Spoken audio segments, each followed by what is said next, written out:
एक गांव में पारो नाम की एक विधवा रहती थी। उसके एक पुत्र था। वह इतनी गरीब थी कि उसके घर में 4 बर्तन भी ढंग के नहीं थे। लड़का अभी छोटा था। पारो ने बड़े प्यार से उसका नाम नसीब सिंह रखा था, मगर वह इतना बदनसीब था कि उसके पैदा होने के कुछ समय बाद ही एक बीमारी से उसके पिता की मृत्यु हो गई। पारो घरों में चौका बर्तन करके उसे पाल रही थी। उसे पक्का विश्वास था कि नसीब सिंह बड़ा होकर उसके सारे संकट दूर कर देगा और उसका बुढ़ापा चैन से गुजरेगा। इसी आस में रात दिन मेहनत करके वह अपने बेटे को पाल रही थी।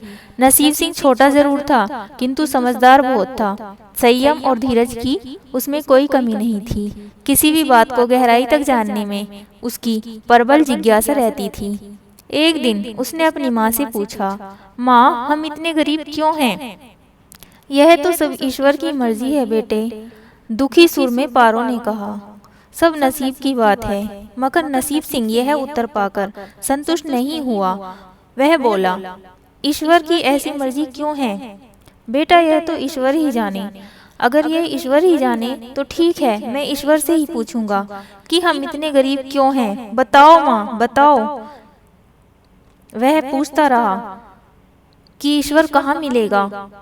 पारो तो वैसे ही परेशान थी। उसकी बातों से परेशान होकर उसने कह दिया, वह जंगल में रहता है, लेकिन तुम वहां नहीं जाना।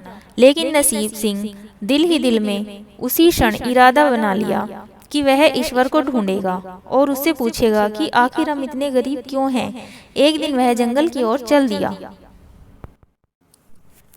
जंगल घना और भयानक था। चलते चलते नसीब सिंह बुरी तरह थक गया, मगर भगवान की परछाई भी उसे दिखाई नहीं दी। अंत में वह थक हार कर एक पत्थर की शिला पर बैठ गया और सोचने लगा कि भगवान तो यहाँ कहीं नहीं, आखिर गरीबी दूर कैसे होगी।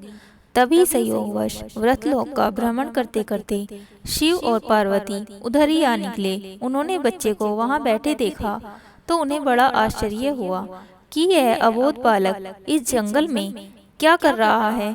भगवान शिव ने बालक से पूछा, तुम कौन हो बालक, और इस जंगल में बैठे बैठे क्या कर रहे हो? मैं ईश्वर को ढूंढ रहा हूँ। ईश्वर को पार्वती चौंकी और पूछा, मगर क्यों? ईश्वर से तुम्हें क्या काम है? मैं उन्हें पूछना चाहता हूँ, दूसरों की तरह हम पर भी भाग्य की कृपा क्यों नहीं है? हम इतने गरीब क्यों हैं? नसीब सिंह ने बिना डरे ही उत्तर दिया। माँ पार्वती और भगवान शिव उस बच्चे का साहस देखकर बहुत ही प्रसन्न हुए। माँ पार्वती तो करुणा का सागर हैं। उन्हें उस बच्चे पर बड़ी दया आई और भगवान शिव से बोली, प्रभु, इस बालक का कुछ कीजिए। हम कुछ नहीं कर सकते पार्वती, क्योंकि इसके भाग्य में यही सब लिखा है। भाग्य देवता के लिख के अनुसार ऐसा ही जीवन भोगना है। नहीं नहीं स्वामी, आपको कुछ करना ही होगा।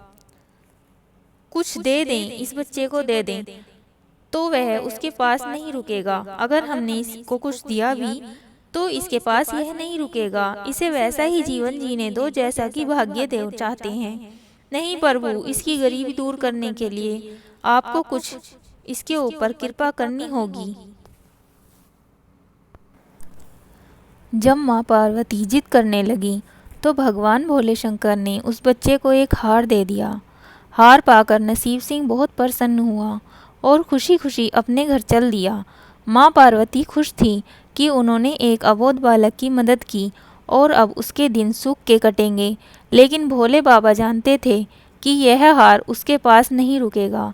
चलते चलते नसीब सिंह के पेट में अचानक दर्द उठा और वह जंगल की इधर उधर देखने लगा। उसने भगवान शिव का दिया हुआ हार एक पत्थर की शिला पर रख दिया और झाड़ी के पीछे चला गया।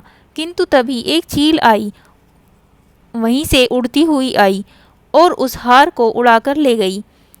अरे मेरा हार! सब कुछ भूलकर लड़का चील के पीछे भागा, मगर कब तक भागता।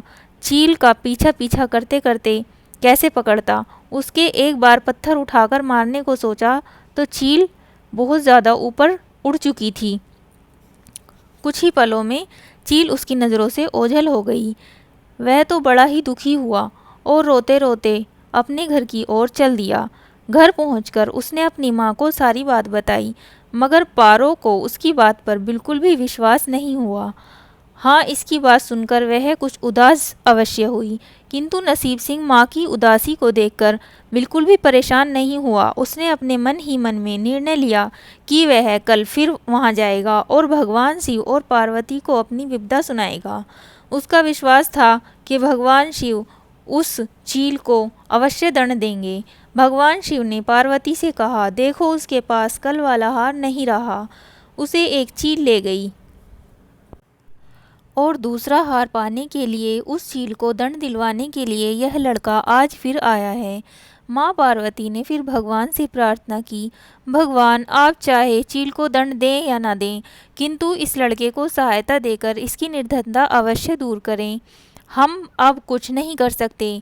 देवी, यदि तुम जिद करती हो तो हम ब्रह्मा जी से कहते हैं, वही इस बालक की कुछ सहायता करें।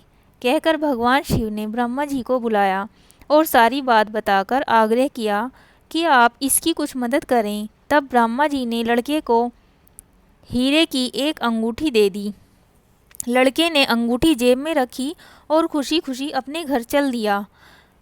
उसने सोचा था कि अब एक पल के लिए भी अंगूठी को अपने से अलग नहीं होने देगा। चलते चलते अचानक उसे प्यास लगी और वह सरोवर के किनारे पहुंचा, और जैसे ही वह चुल्लू भरकर पानी पीने के लिए झुका, वैसे ही अंगूठी उसकी जेब से निकलकर पानी में जा गिरी, और इससे पहले कि वह उसे उठाता मछली उसे निगल गई। भाग्य बहादुर फिर रोते रोते घर आया और माँ को सारी बात बताई। बेटा, जब तक भाग्य में नहीं तब तक कोई भी चीज़ नहीं रुकेगी, माँ ने उसे दिलासा देते हुए कहा। जब भाग्य देवता खुश होंगे तो मिट्टी भी सोना बन जाएगी, मगर इस प्रकार किसी के भी कुछ देने से हमारी गरीबी दूर नहीं होगी। उसे समझाकर माँ अपने काम में लग गई, मगर भाग्य बहादुर भी हार मानने वाला नहीं था। उसने मन ही मन में सोच लिया था कि कल वह वहाँ जाएगा। दूसरे दिन फिर वह वहीं जा पहुँचा। शिव और पार्वती उसका यह साहस देखकर बहुत खुश हुए। शिवजी ने इस बार ब्रह्मा जी के पास जाकर उसकी यह बात बताई कि ये लड़का बहुत साहसी है, उसका कुछ उद्धार किया जाना चाहिए। तब ब्रह्मा जी ने सलाह दी कि हमें भगवान श्री हर के पास जाना चाहिए, वही इसका कोई हल बताएंगे। देव श्री हर के पास जा पहुँचे।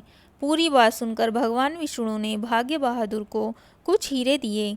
हीरे पाकर वह बहुत खुश हुआ और इस बार बिना कहीं रुके सीधे सीधे अपने घर जाने का निश्चय किया, क्योंकि 2 बार उसकी चीज़ें खो चुकी थीं। तब वह घर पहुंचा तो माँ घर पर नहीं थी, अतः भाग्य बहादुर ने वे हीरे एक लोटे में रखकर कोने में छिपा दिए और माँ को ढूंढने निकल पड़ा। वे मन ही मन में सोचने लगा कि अब माँ को किसी के घर में काम करने की क्या आवश्यकता है, अब तो हम भी अमीर हो गए हैं।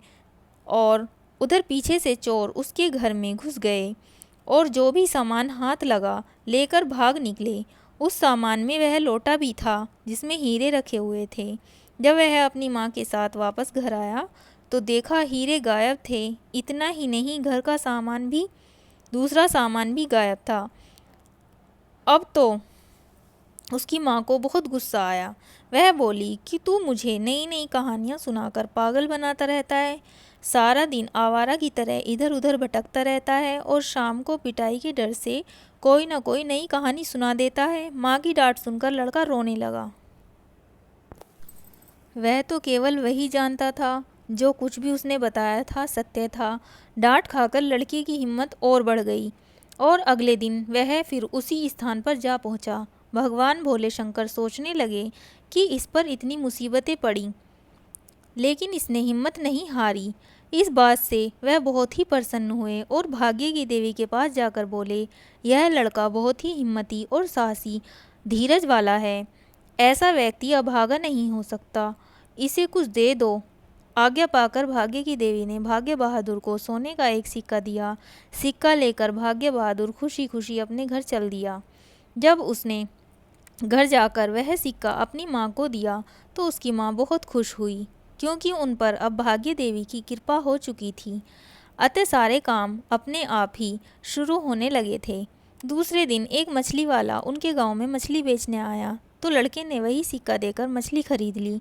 उसकी माँ ने मछली का पेट चीरा तो वह अंगूठी निकली जो ब्रह्मदेव ने उसे दी थी, जो उसकी जेब से तालाब में गिर गई थी। माँ ने अंगूठी संभाल कर रख ली और भागे बहादुर से बोली, जा बेटा जंगल से थोड़ी लकड़ी ले आ, आज घर में ईंधन बिल्कुल भी नहीं है।